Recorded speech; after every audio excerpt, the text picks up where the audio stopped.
ଆରେ କିନ୍ତୁ ଠାକୁର ସତ ତ ସବୁ ଆଣି ସାରିଲେଣି। ଚାଲେ ଆଉ କେତେ ଟଙ୍କା କଣ ବଳିଛି ଭୀମାଜା ଦୋକାନରୁ ଟିଫିନ କରିଦବା। ସାର୍ ଜାଣିପାରିବେନି ବୁଝିଲୁ। ಅಲ್ಲ ಆಲೆ ತೋಲ ಖಾಲಿ ಕಾಯತ್ತ ಅಲ್ಲ ತಾಳೆ ಇಕ್ತಾವ ಆಗಿಯಲ್ಲ ತೆತ್ತಲ್ಗೂ ದಯ ಪಾಲಿವನಿ ಪಿತ್ತಲೆ ಗೋಲಿಯಾ ಕೊಲ್ಲಿ ತೆತ್ತಲ್ಗೂ ವಾದುತ್ತ ದವಲಿ ಇರೋ ಅಚ್ಚ ଆରେ ଗାନୁ ଆରେ ସାରେ ଜମା ଜାଣିପାରିବେନି ଆମ 4 ଜଣଙ୍କ ଭିତରେ କଥା ରହିବ। ହଁ ସାରେ କାହିଁକି ଜାଣିବେ?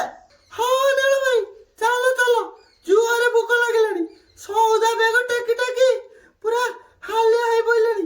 ଭୀମାଜା ଦୋକାନରୁ ଯାଇ ପେଟେ ଖାଇସାଇଲେ ତାପରେ ଯାଇ ଯୋଉ କଥା।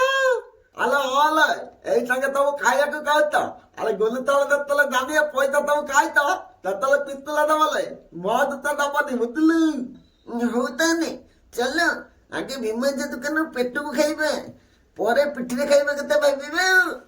ଭୀମାଜା ଆମ ସମସ୍ତିକି 20 ଟଙ୍କା ନାଖରେ ବରା ତରକାରୀ ଦିଅ ଆମେ ପେଟେ ପେଟେ ଖାଇସାଇଲେ ଆଉ ଦବ।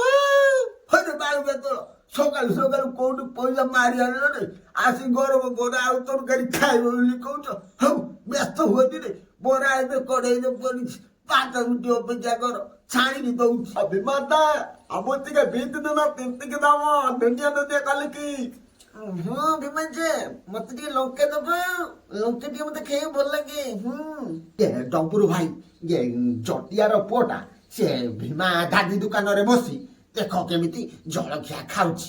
ଆରେ ହରେ ମାଧିଅ ସେମାନେ ଆଜି ଠାକୁର ସଜ ଆଣିବାକୁ ଯାଇଥିଲେ ପଇସା ପଳେଇ ଆଣି ଏଠି ଭୀମା ଦାଦି ଦୋକାନରେ ଜଳଖିଆ କରୁଛନ୍ତି। ହଁ ପରା ଡମ୍ବୁରୁ ଭାଇ ସେ ଜଟିଆର ପୁଅଟା ତାଙ୍କର ବା ମୁଣ୍ଡି ଦେଖେଇ ହଉଛି। ହଁ ମୁଣ୍ଡି ଦେଖେଇ ହଉଛି। ମୁଁ କଣ କହୁଥିଲି କି ଜଟିଆର ପୁଅଟା ଆମ 2 ଜଣଙ୍କ ଭିତରେ ଝଗଡ଼ା ଲଗେଇଥିଲା। ଆଜି ଗୋଲି ସାର୍ କତିର କହି ତା ପିଠିରେ ଆଜି ଗଢିଆ ଖୋଳିଦବା। ନ ଦେଖିଲା ଲୋକ ଦେଖ କଞ୍ଚ କାଢିଛି ବେକ। ଚାଲେ ସ୍କୁଲକୁ ଯାଇ ଗୋଲି ସାର୍ କତିର ଟିକେ ଟେଇ ଦବା। ହଁ ପରା ଡମ୍ବୁରୁ ଭାଇ ସେମାନେ ଯିବା ଆଗରୁ ଆମେ ଆଗେ ଯାଇ ଗୋଲି ସାର୍ କତିର କହିଦବା। ନ ଦେଖିଲା ଲୋକ ଦେଖ କଞ୍ଚ କାଢିଛି ବେକ। ମୁଁ କଣ କହୁଥିଲି କି ଗୋଲି ସାର୍ ଆପଣ ସେ ଜଟିଆ ପୁଅଟାକୁ ସବୁ ଦାୟିତ୍ୱ ଦେଇ ବଡ ଭୁଲ କରିଦେଲେ। ଜଟିଆର ପୁଅଟା ମନେ ମନେ ଭାରି ଚାଲାକ ଭାବୁଛି।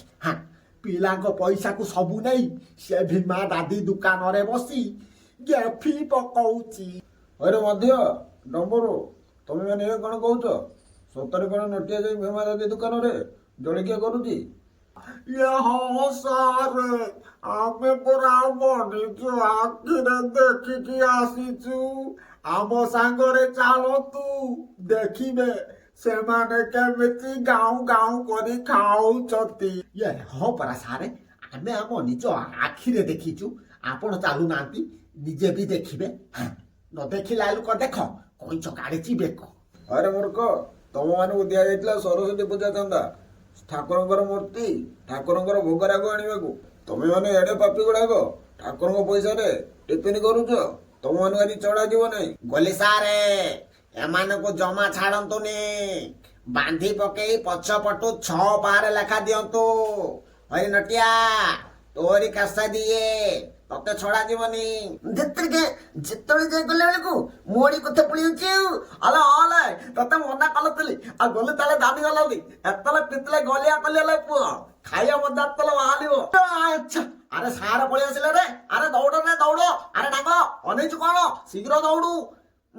ଆରେ ଦୌଡ଼ ରେ ଦୌଡ଼ ନହେଲେ ଆଜି ବହି ମାଡ଼ ହବ। ସାଙ୍ଗମାନେ ଆପଣ ମାନେ ଏଇଭଳିଆ ପୂଜା ପଇସାରେ କେବେ ଖାଇଛନ୍ତି ନା ନାଇଁ? ଯଦି ଖାଇଛନ୍ତି କମେଣ୍ଟରେ ଜାଣିବେ। ଭିଡିଓଟି କଣ କେମିତି ହେଇଛି ଆମ କମେଣ୍ଟରେ ମତ ଦେବାକୁ ଭୁଲିବେନି।